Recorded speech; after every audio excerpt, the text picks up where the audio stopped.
Inside the Odds with Novibet. All Novibet customers get a completely free bet on any Premier League match for the opening weekend of the new Premier League season. Novibet, built for the big games. 18 plus. Play responsibly. gamblingcare.ie. Right, you're welcome along to Inside the Odds. It's Mick here with Shane and David.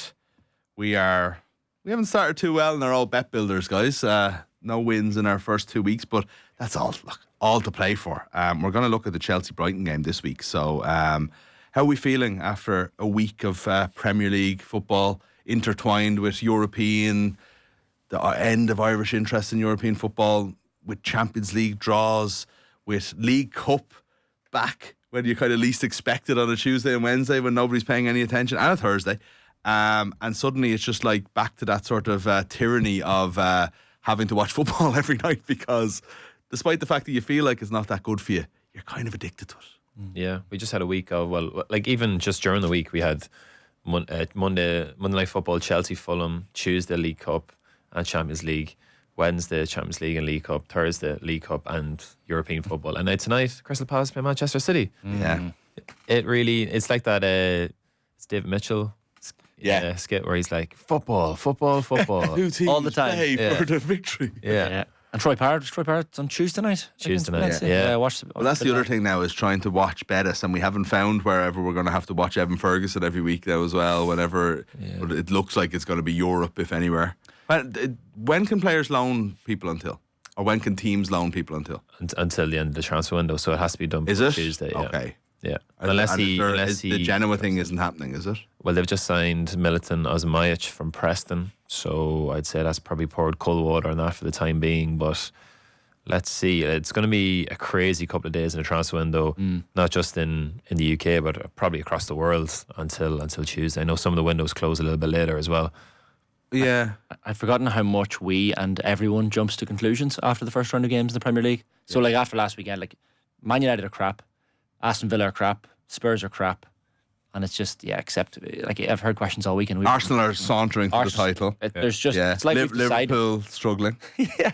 Well, actually, do you want to start with tomorrow afternoon's game, the Liverpool, and we'll look back to look forward, because Liverpool Forest is an interesting game, 12:30 tomorrow.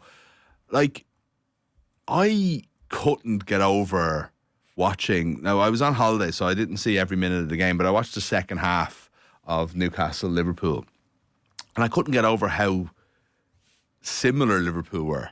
That sort of lots of possession, not looking like they knew what to do, not looking like they knew how to break down a team, not looking like they were ever going to score. Now, they did. They got 2 goals at St James's Park. It's not even a bad result. No. But I just felt like they were kind of just uninspiring. Yeah, it felt samey to the Arne Slot football that was played and also last season. With a kind of someone who looks like a big stick up front who's not able to contribute in the game. Alexander Isak. Yeah. Yeah. I know we've seen him be better than that, but I haven't seen him be better than that for Liverpool. And you think, right, it's a new season. He come back in time for the World Cup. He's had his pre-season, his famous pre-season that nobody else has ever needed more than one person in Alexander Isak. And he's still crap. Yeah, he had one chance, missed it. How many touches did he have?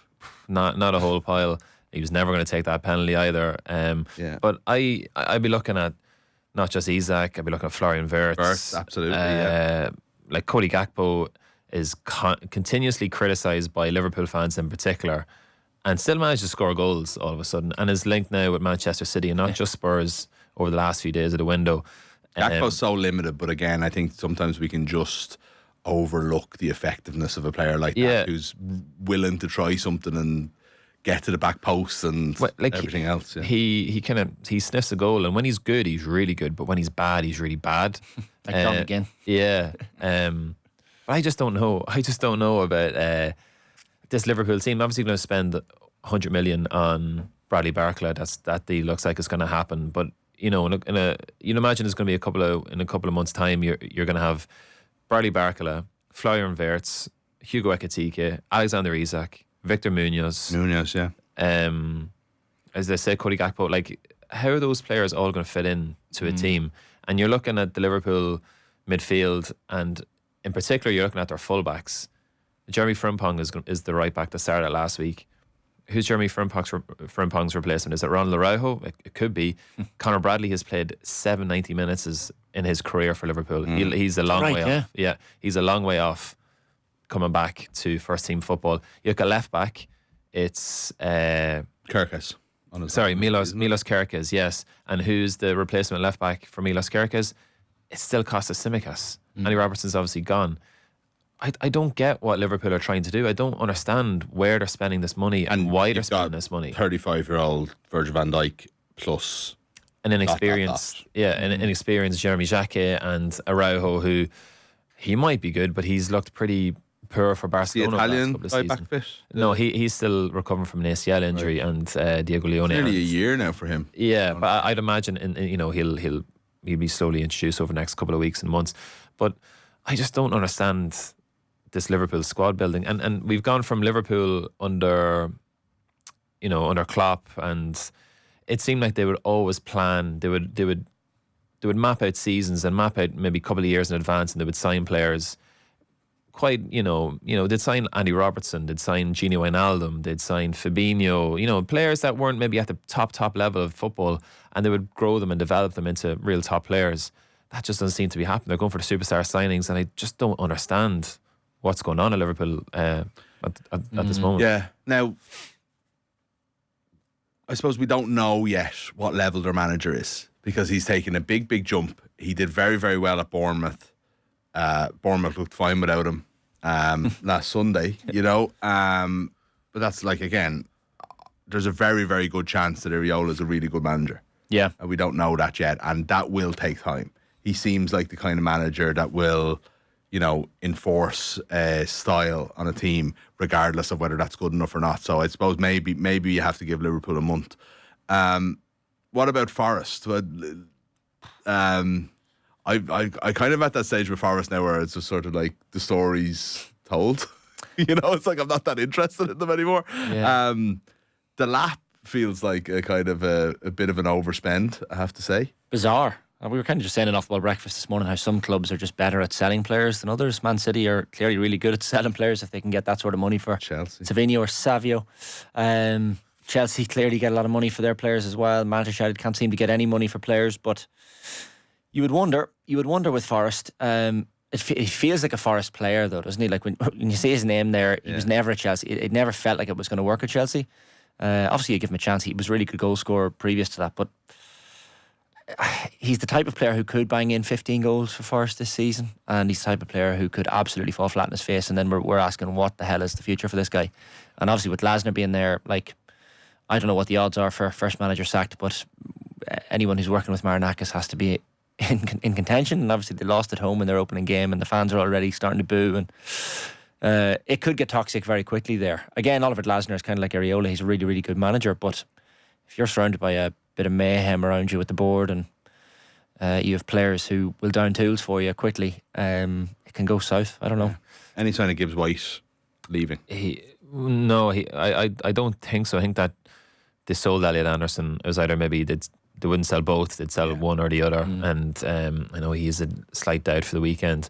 On Forest, a poor result and performance, I think, as well against Leeds. I think Leeds might be, and I know a lot of people are tipping Leeds United before the season that they're going to have a good year. So I wouldn't read too much into it yet. They seem to have a bit more stability this year. There's been less incomings and outgoings in that squad. I think that might be a good thing. Okay, Marinakis is obviously still involved in the background, or he's still the main man in the background, so you wouldn't know what decision he'd do next. I think the lap will suit them. They've lost Awani. Obviously Chris Wood is 34 now. Igor Jesus is hit and miss, can go on a streak now and again. I would be inclined not to write off Forest yet. They've also won their last 2 games in Anfield. Yeah. So they're a bit of a bogey side for Liverpool at the minute.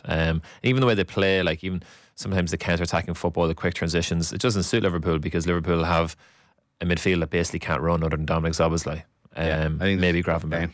Yeah, I do. I still think that Forest have a very decent shape to them, and I think they'll be okay. They kept Murillo as well, one of the best centre backs in the league. Milenkovic is pretty solid as well. Who did you like? Playing 3 at the back now with Glasner, I think, as well. Yeah. Oh yeah. I think it will take a bit of time as well for Glasner to really impose a system. And like I said this last week, Glasner in November last year was with Crystal Palace over here in Dublin playing against Shelbourne, and at the time you're thinking, is he going to be the Real Madrid manager? Could he be the United manager next? Could he be the Liverpool manager? Okay, he's the Nottingham Forest manager. It's probably a sideways move, but yeah, he's extremely highly rated. Who did you have for relegation?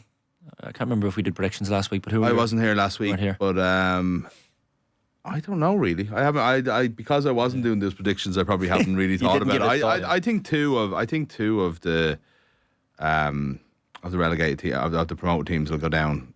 I think naturally. I don't know which two. It could be all three, but you just wouldn't know who gets sucked into it. Yeah, funny. I had Sunderland in my three. I keep an eye out for Sunderland. Was what I was just about to say. Yeah, I just think that they massively overachieved last year. I do like the manager, but I just wonder if there's they could go on a bad run. Yeah. And then you could be struggling from there on in, but it could be anyone.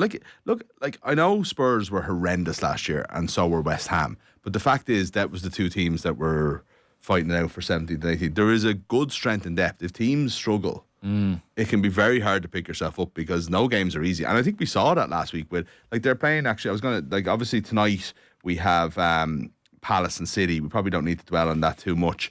You can listen to the Loud Derby on Off the Ball News Talk and watch that on silent maybe, or just watch the football and listen to it on News Talk while you're at it. But the 2 3 o'clock games then tomorrow are Bournemouth and Everton and Coventry and Hull. And you look at Coventry's performance against Arsenal, obviously well beaten, but I thought pretty decent. I thought they put in a decent display, and then Hull I thought were brilliant against United. Yeah.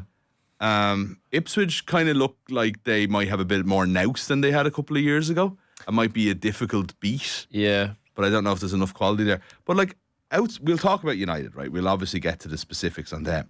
But Hull were very good, weren't they? Yeah, they set up well. They were like, United, you can have the ball, pass it in front of us, pass it out wide, cross it into the box, and we'll have Semi Ajayi and John Egan to head the ball away. But also know how to lump it into the box to a terrifying Manchester United. Manchester United's first 2 set piece defending of the season, they concede off the both of them. Well, it helps if Harry Maguire's marking Mazraoui as opposed to I know he was getting pelters for that, but he was probably one of United's most dangerous attacking players. That shows you how bad that performance was. But Hull, I don't know, like Sergei Yakirovich, he just looks to me as like a wily manager. He is incredibly intelligent, has had a mad career, playing and coaching wise. Something about him that I think he might do a really good job. And if he keeps Hull City in the Premier League, well, he'd be probably one of the candidates to be manager of the year. And look, it's one game, you wouldn't get too carried away, but yeah, they can counter-attack. They have physicality. They have a couple of players in midfield, like Matt Crooks, who's a bit of a journeyman, played really well last week in a midfield that United spent 100 million on. I definitely think Hull can pick up a couple of results here and there. I like the look of them. They reminded me of the first season Sheffield United came up with players that you didn't know too much about. And funny enough, John Egan is there. Obviously, Ollie McBurney is there. Ollie McBurney wouldn't have been in that Sheffield United team, but maybe that's what's doing it. But it's more that there was players you didn't know too much about that were suddenly kind of like ripping through the Premier League. Like, Slater I thought was brilliant. Giles was really good. It's like, I need to see more of these guys to know if they're up to that level or if United were just terrible. But there was a good energy about them, and it would have given me hope as a Hull fan. And actually, funny enough, we were on, because it was on like a kind of a English-Irish sort of like holiday resort thing, there was like jerseys of everything. But I was like at dinner day, and there's like a dad and a son came in 2 brand new packet fresh Hull City jerseys on the evening of the game, and I was very happy to see them, I have to say. I thought that's a nice day for a Hull fan, beating Manchester United. See the grown men giving the Hull mauling the Tigers symbols in the crowd, and cheering obviously the 2 missed trains to Manchester, or cancelled trains back to Manchester. Yeah, they had a good day, Hull City fans, I think. I still think they'll struggle to stay up. They will, of course, but I'm just saying I liked what I saw, and I did actually like what I saw from Coventry as well. And again, Ipswich would be more, I think there might be just that. The fact that they were there a couple of years ago, I think, is helpful for them. But it's all like, you would likely say, look, again, you're picking likeliness. It's all 3 of them. But I just have a feeling somebody will get dragged in, you know? What about United then? They're playing on Sunday against, do we have this game live against Ipswich? Yeah, 4:30 on Sunday. So we'll cover all three of the promoted teams. For me, and I'm sure you guys have talked about it, the issue with Manchester United on last Saturday was how unsurprising it was. Yeah. And like this, my concern about Carrick, right, and I do think they had to give him the job, like given the results and all, and this is what happened obviously a few years ago. My concern was, you're talking about going up against like the people who understand football the best in the world. In, I don't know, maybe we're at a new generation of that, but let's say it's Arteta and Emery now and Xabi Alonso, whoever. Like, you know, are we talking about the best managers in the world? We're probably in a new era where we don't have them yet in the way that we had with Guardiola and Klopp and everything else, right? But I've watched Yuri Tielemans play for 3 years, right? Basically every game he's played. I know what makes him a good player. I'm sure Michael Carrick does as well.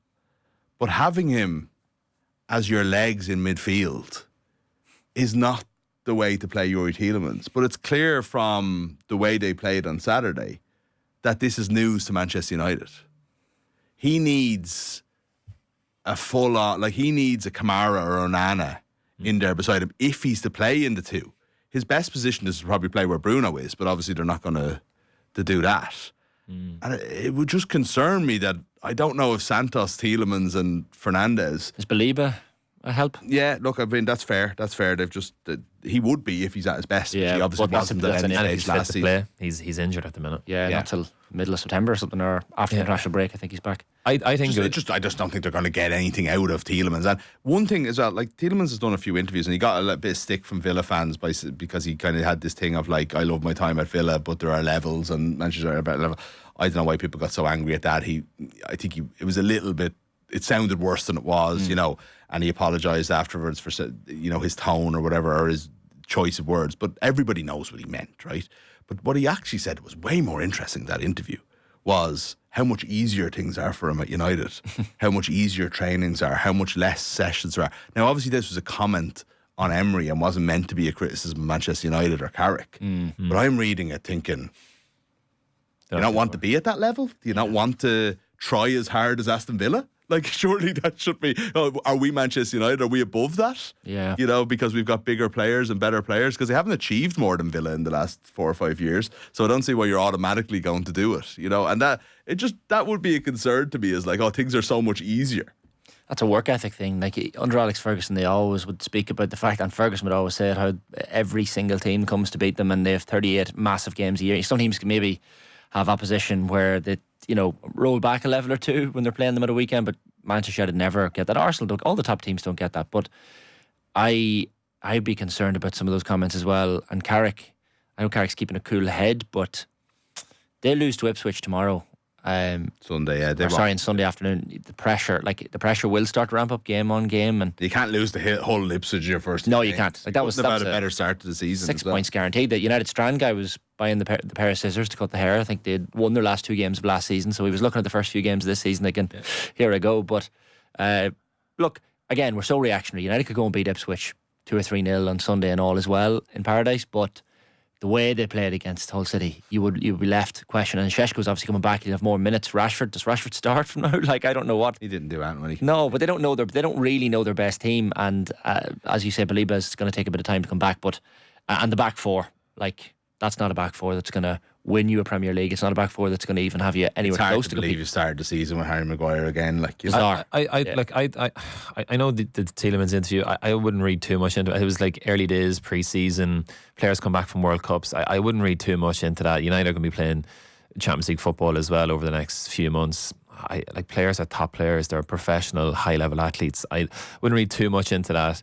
It's not the physical though. It's the mental. Having less to do in terms of like meetings and analysis and all of that kind of stuff. I'm actually talking about the coaching. I don't think United are not going to be fit. You know, I'd be like, sorry, if there's a fitness issue because they're not doing enough work, then we've much bigger problems. Yeah, like, you know, I don't foresee that, to be honest. I don't read too much of that. I thought last week United's the way they set the team up, and even what they tried to do was just really arrogant. It was really like, well, we're going to play 3 ball players in the middle of the pitch and we're just going to keep the ball. And Carrick seems to be moving from the counter-attacking model that he came in, what he brought in after Ruben Amorim had left, and worked really well for United because they didn't really have to play that many games. They could counter-attack teams that had pace out wide, like Mbeumo and Amad Diallo. But last week was what Michael Carrick, I think, really wants to do is keep the ball, dominate ball possession, create chances. They didn't create any chances, and kind of suffocate teams and play the game in the opposition half of the field.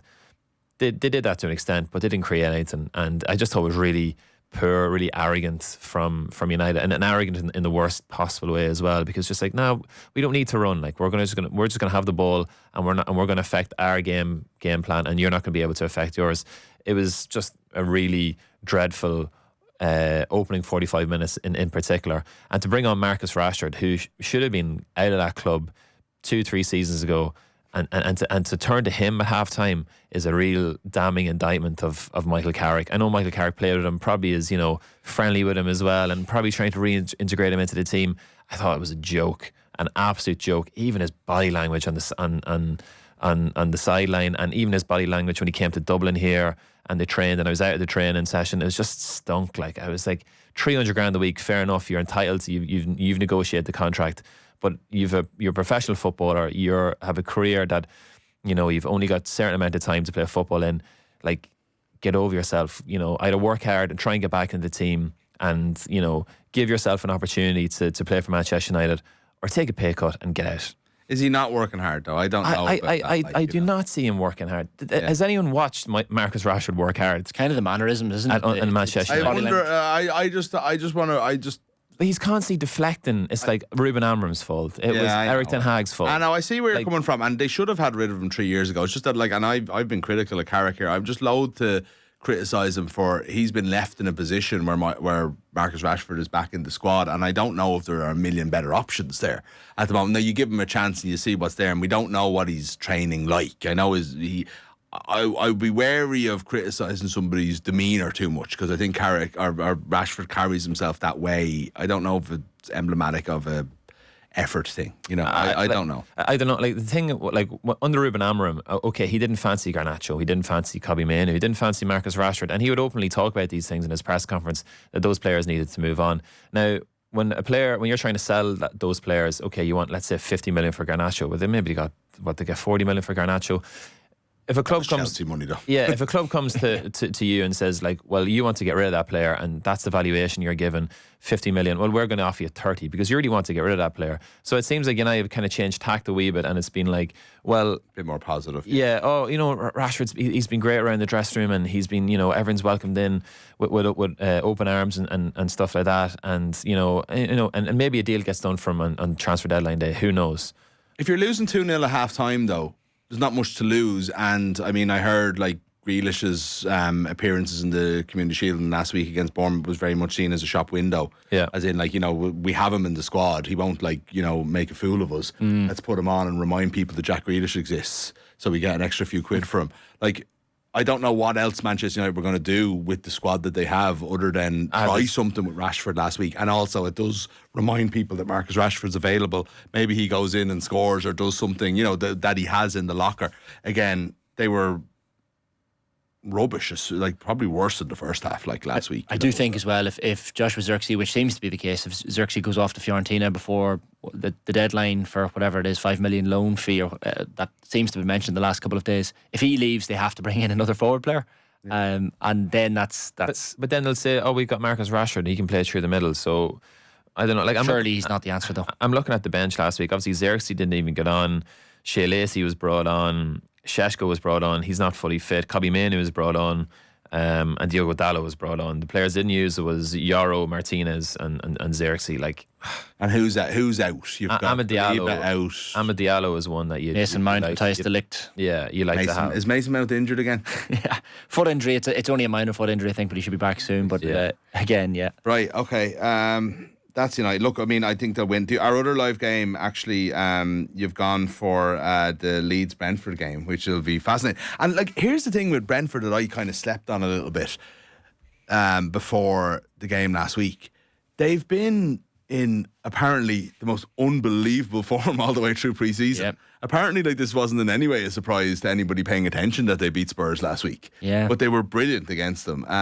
But like, I don't know whether that's they've had relatively little turnover by Brentford standards, and it's been a chance to kind of build on what they've done last season. But kind of, I have to say, I know naturally, and this is, I talk about Big Six bias all the time on the show, but it's like naturally all of our focus was on Spurs being kind of, you know, hilarious again, like, you know, despite spending so much money and everything like that, right? And then going out and buying 2 Man City rejects for like 400 million over the week after, right? But Brentford were brilliant in that game. Yeah. I was so excited by them, like. Not just even from open, not just from set pieces. I mean, like from open play, they played actually really good football, and probably could have won that game by more. Penalty, yeah. Sangare looks like, no, it's one performance, but he looked like a massive upgrade on the likes of Jordan Henderson. Yeah. Nathan Collins missed an absolute sitter early doors as well. Scored 2 the other night. And scored 2 during the week. I think, like, from a Premier League Ireland perspective, I think it's just brilliant because we have a manager, a coach, and a set piece coach in Andrews, Damien Duff, and Stephen Rice. And obviously 2 of our best players playing for them as well, and Caoimhin Keller and Nathan Collins. Like, you know, it would have been great to have Brentford in this Europa League or Europa Conference League draw that's happening right about now as we record. But probably in the long term, it's great that Brentford don't have that distraction of European football and can really put all their eggs in one basket and go and, you know, have a go in the Premier League. And Leeds obviously decent start of the year as well. So it's a really good game. It's a class game. Both teams haven't won the first game. Leeds with such a massive Irish contingent of fans. Brentford with probably everyone's second club at the moment in the Premier League for Irish people particularly. And it's just interesting to, like, Keith Andrews, really first time we've got to hear him talking about Damien Duff necessarily after the match, and naturally enough the word passion comes up quite a bit, and he's like, I would imagine the players love him. And you can imagine, like, Brentford finished the season, obviously disappointing not to get into Europe towards the tail end of last season, but such a positive season, and what's that extra little bit of spice they need? And imagine Damien Duff coming in.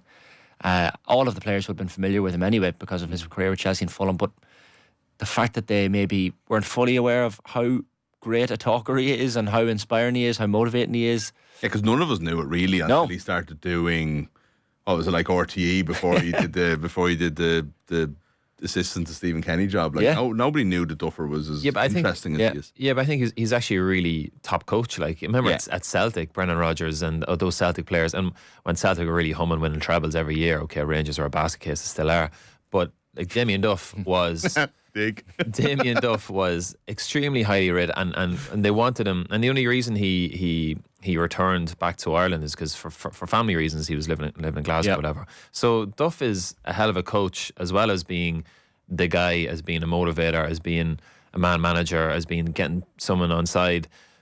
Brentford obviously have a great model, and I think we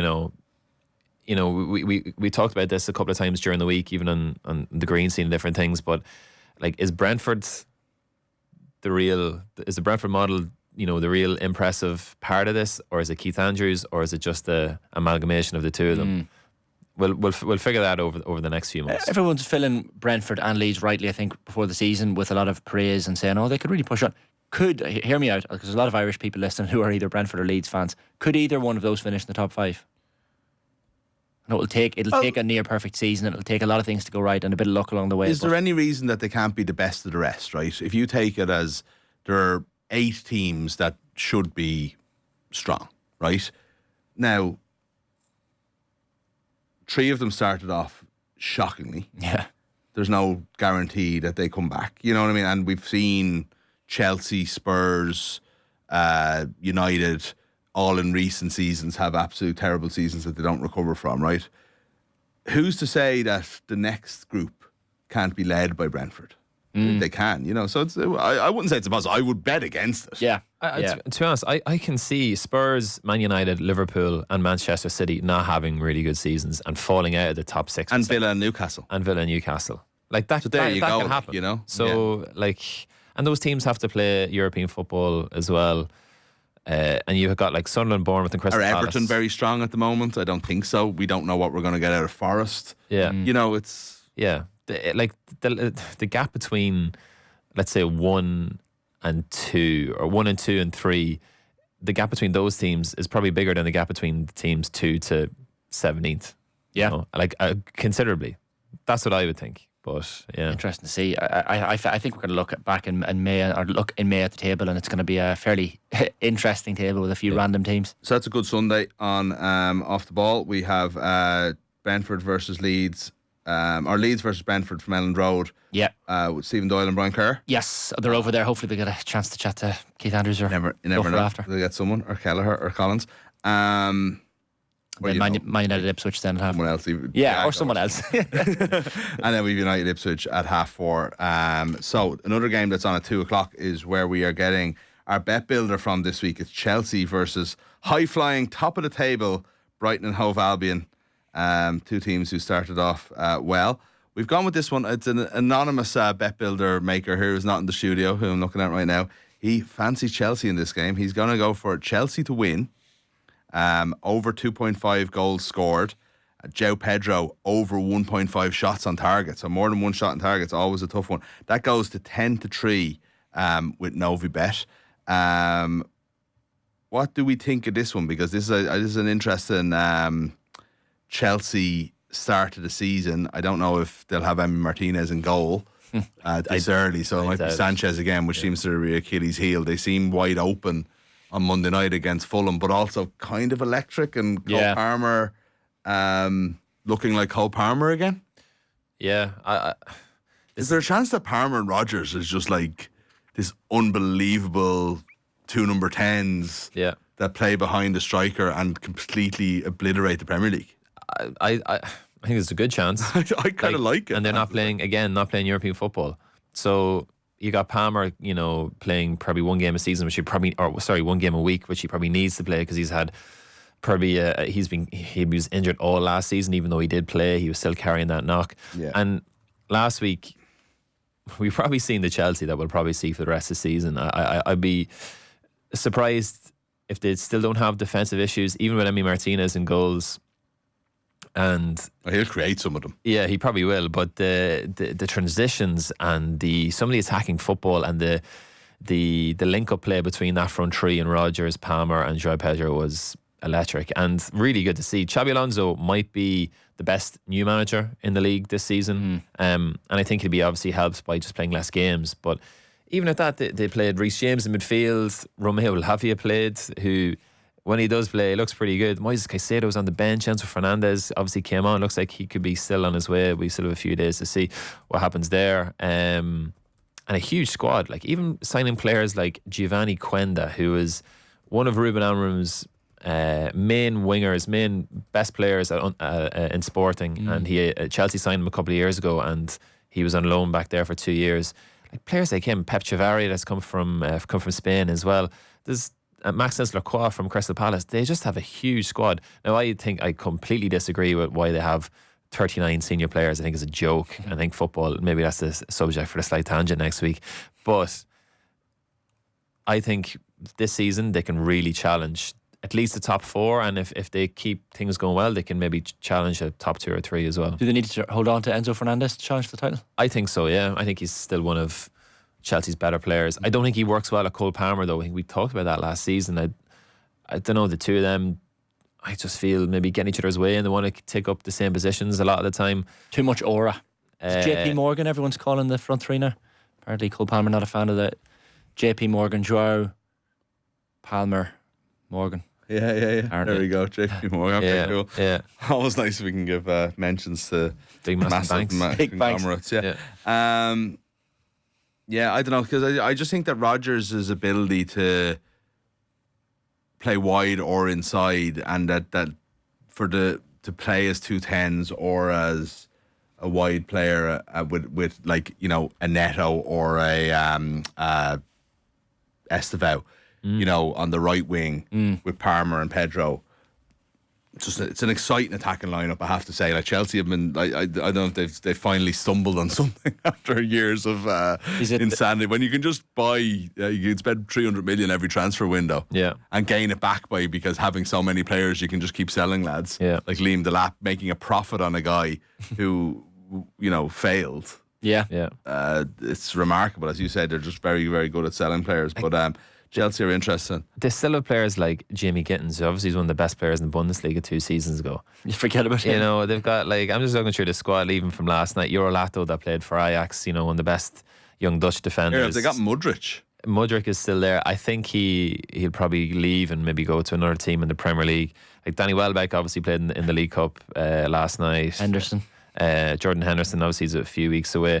Valentin Barco, who was not used by Argentina in the World Cup, but was at Brighton and kind of played left back, and he was okay, but gone to Strasbourg, which is Chelsea B basically, and they've signed him, and he's playing centre midfield, and he looks like he could be a good player. They have far too many players still, but which is still going to be a problem. Like, there's no getting around it. Like, so like it's too early for a title race. I just think they could be exciting. Brighton, on the other hand, are again, as I said, top of the league. They won 4-0 in their first game against some team or other. That was a weird game, lads. Like, I mean, I'm sure Brighton will be good and they will be fine. I just don't know if we can read much from it. Villa started the game well with a weird team that didn't make any sense. It was even, if not Villa on top. Villa conceded a wacko goal and their heads go for an hour, you know, or for half an hour or whatever. And like anything could happen. Brighton could have won 8-0 and they very much could have won 8-0. And you really still wouldn't have read too much into it. You know, again, I don't mean to be dismissive of a great start to the season. I just watching them on Sunday will be the kind of judge of where they are this season. Now, obviously, Chelsea-Brighton's always an interesting enough game anyway because, you know, most of Chelsea's players used to play for Brighton. Yes, Chelsea, future Chelsea against old Chelsea with a bit of mixture. Chelsea have now sold a load of the players that they have bought from Brighton. Like, they're gone. Like, Cucurella is Real Madrid. Bench. I think, like, that game last week, you know, the way towards the end of the season, and we talked about it as well, that like you just have mad games that can happen. I think that was just you have this happen at the start. Before the transfer window closes, you do have these crazy games. You look back at Premier League years and go, oh yeah, that player was playing for that club in that season, but you know, obviously it moved, you know, when the transfer window ended or towards the transfer window ended. So I wouldn't read too much into that. Like, they have European football obviously to they do contend got their with draw here. Their most interesting trip is to Greece, Panathinaikos. They're also going to Getafe. And their most interesting home game is Monaco. So Conference League, interesting. They could win that as well. That's the other thing. When you're in the Conference League as one of those clubs, there's always a chance you could be in there till May. And you know, and that becomes a long season then. Like, you know. From an Irish perspective, if Evan Ferguson doesn't go and he does get back fit, you like to think he might play in some of them games. He might play against Kono Zalgiris, Lithuania, Jablanek. They'd be let's see, could David name all the countries where these teams are from, right? So I'll give you Monaco and Panathinaikos. I won't insult your intelligence. Or Getafe, right? What about Universitatea Craiova? I think that's Romania. It looks Romanian, the second word, Craiova, doesn't it? Yeah. Kauno Zalgiris is Lithuania. And Jablanek is Czech Republic. Very, very good. Okay, cool. If you know your football, you know your geography, and vice versa. Exactly. Sunderland are going to San Siro. They've got AC Milan. They're also going to Anderlecht, which will be cool. And Bournemouth, little old Bournemouth, and the Vitality Stadium will be hosting the great AC Milan. How football has changed, and I think Bournemouth will win that game. And that is a big sign of how, like, back when AC Milan were winning Champions Leagues and we were watching them, we could all, like, Bournemouth probably were in like League 2. Or League 1 or whatever, you know. Anyway, before we wrap up, I just want to go back. So, sorry, we have gone for Chelsea to win this game, by the way, which I think speaks to, again, the excitement we've talked about on our Novibet bet builder of the week. It's Chelsea to win. It's over 2.5 goals to be scored in that game, which I think speaks to our lack of faith in the Chelsea defence or defensive midfield. João Pedro, who started off the season so well on Monday night, to have over 1.5 shots on target. It's 10-3 with Novibet. And just a reminder that you can get up to €10 back on a free bet on the biggest Premier League and Champions League matches every week with Novibet. Novibet, built for the big games, 18 plus, T's and C's apply. See gamblingcare.ie. And that game is Chelsea and Brighton this week, where you can get that deal. Right, before we go, quick one on Monday night's game. Arsenal, Ezri Konsa gone back to Villa Park already, I think, is he? Don't know if he's fit. What do you think about what's happened at Villa this summer? What do you think, Mick? Well, it's every time I open, like, it's I've never experienced anything like it. It's actually bad. I've no real time to have feelings on it. It's like, it's honestly, every time I look at my phone, we've either bought or sold somebody. Like, it's an unbelievable turnover. Like, I think they were always planning on maybe starting to refresh the squad this year. They always probably knew they were going to remove Rodgers. And then a lot of things happened at the same time. And suddenly the entire spine of the team is basically gone, except for, like, in terms of important players, you're looking at McGinn and Kamara as probably like the only big players that are sort of left there, like, you know, Pau Torres maybe. So it's crazy, but there's an excitement to it as well. Like, there's an excitement about, like, when Manzambi gets going, that you have this, like, exciting 17-year-old in Maggio. Nicholas Jackson, I'm trying to talk myself into. Rafael Leao, I'm trying to talk myself into, but I'm unsure about him, and whether that happens or not, we don't know yet. You might by the time this comes out. Obviously, Garnacho, I'm struggling to talk myself into, I have to say. I don't buy that one at all. And there's a fear of a bit of panic there. Like, you know, Goretzka, I think will do well, and they obviously need it because Onana's out for the season. They need a big centre defender. Like, you can't be relying on Victor Lindelof for the whole year. Like, they just even to stay fit. Yeah, just that's a struggle. I think I like Lindelof coming in when we need him. He's a good fourth choice centre back for the Premier League, as he was for United. He's not your, you know, starting. I think people would be more worried about Villa if you didn't have probably the best manager in the league. Yeah. Like, you know, I know Mikel Arteta's won a Premier League, but like, in terms of experience and ceiling, Unai Emery's probably pound for pound up there.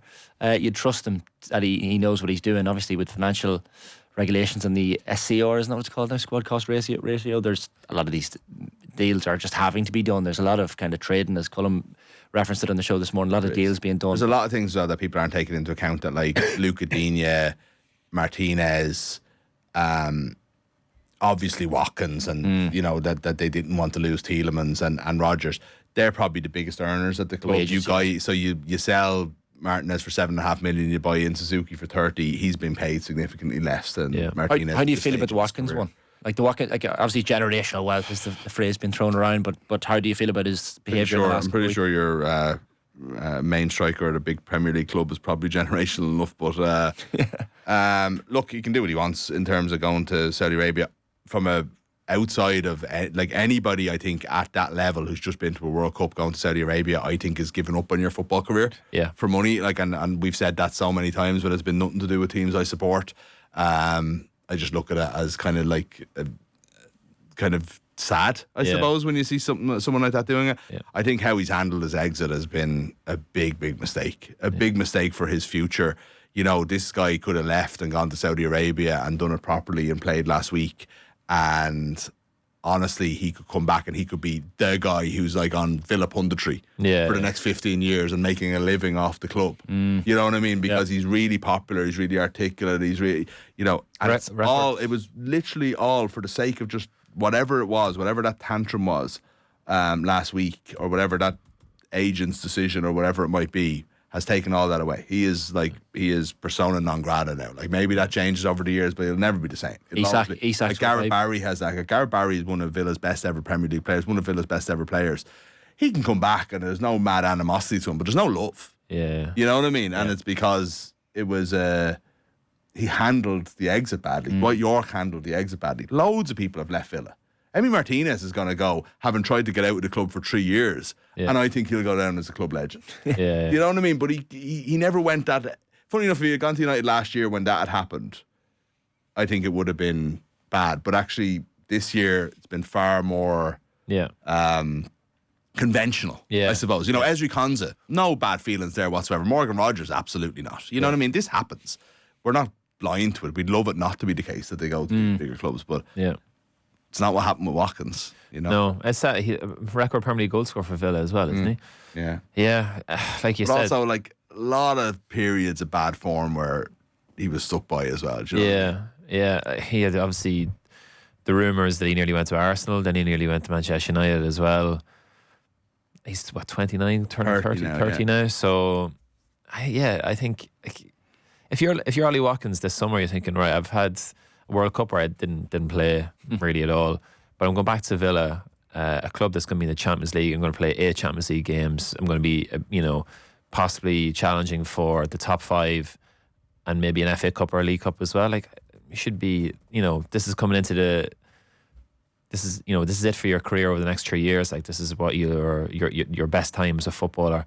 and then just throw it all away just to go to Saudi Arabia for £400,000 a week. Well, it's a lot of money, but it's not £400,000 a week more than what he was on. Yeah, true. If you look at it that way, do you know what I mean? Now it's like it's probably a lot more than what he was on, and there's tax breaks and everything like that. Like, to be honest, like I find it disappointing that someone does that, but I don't.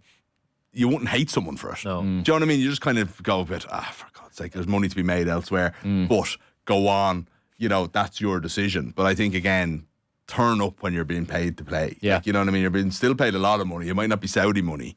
Turn up and play. Like, you know what I mean? And you'd feel that way about everyone. You felt that way about Isak last year. Like, you know what I mean? And again, you saw the reception he got. Julian Alvarez now in Atletico Madrid. There's toxicity there. Don't try. Alvarez to Arsenal. Like, we're talking about Arsenal here. Arsenal are in such good shape that we're probably not going to discuss them too much. Yeah. Villa need to bounce back with a performance, if not a result, on Monday night. And then I think things will be fine after that. Yeah. But it'll take a bit of bedding in. I think 3-week international break will be no harm. Right, we're out of time. We better go. We want to talk about our fancy terrible start to the season, and we have a top 5. Just don't forget that you can still join the Off the Ball League. Novibet have given us €1,000 for the winner of the Off the Ball Fantasy Football League this year, which is brilliant. Nobody did too well last week, so you could probably still catch up. Last chance to enter. The code is MKBWW2. MKBWW2. You'll certainly catch me because I think I got like 35 points. It's on our social channels as well. Instagram, you can have a look. It's there for the code. Yeah, I got 43 points. I had 2 players that blanked in Reece James and Dan Ballard.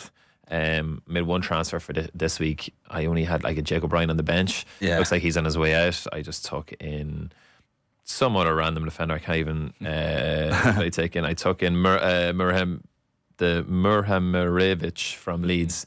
You're obviously fully up to speed on him.